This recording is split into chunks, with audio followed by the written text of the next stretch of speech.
Hi, everybody over at Chicago Theological Seminary. I am Tony Byer, student of Ritual Studies for this semester. It's 2017 in the fall semester. I am here with my friend Leo. Hello.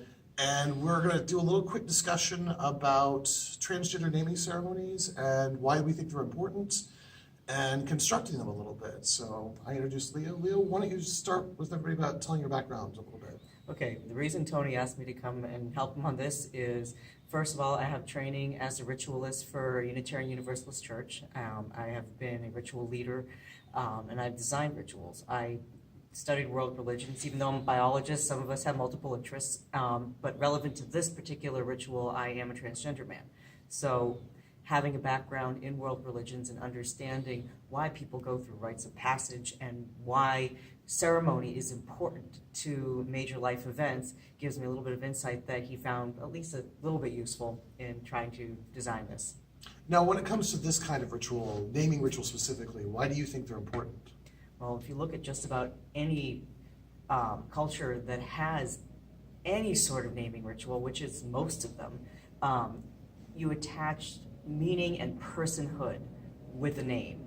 So some cultures have naming as soon as a baby is born, or 8 days later, or even a year later, or some people only take a name as an adult.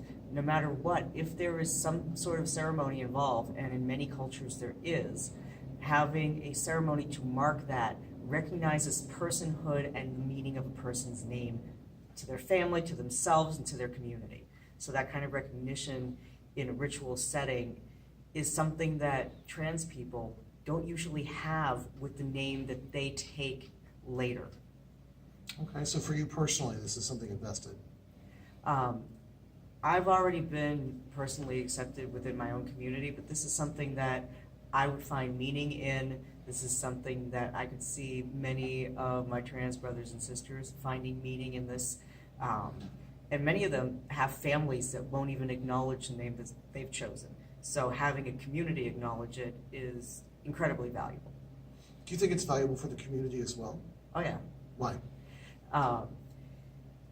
Recognizing a person for who they are and taking their name to heart is something that I see a lot of people, quivering and, well, I forgot, and, I just haven't settled it into my head.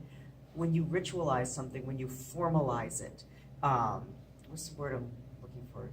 Formalize, it's another word. Solemnize. When you solemnize something in a formal environment in front of everybody, it makes it something a little more tangible. I mean, a name itself, other than symbols on a piece of paper or a brief sound, is very intangible. To make it tangible, to make it something that sticks in a person's head, it takes a little bit of intent. And that's what ritual is formalized intention. Okay. Ritual is formalized intention. At least one part of ritual. Well, of course, absolutely. One of the things we're going to do today is kind of put the dress rehearsal together for a naming ceremony that we've constructed, and we've done with a Christian context a little bit on this one.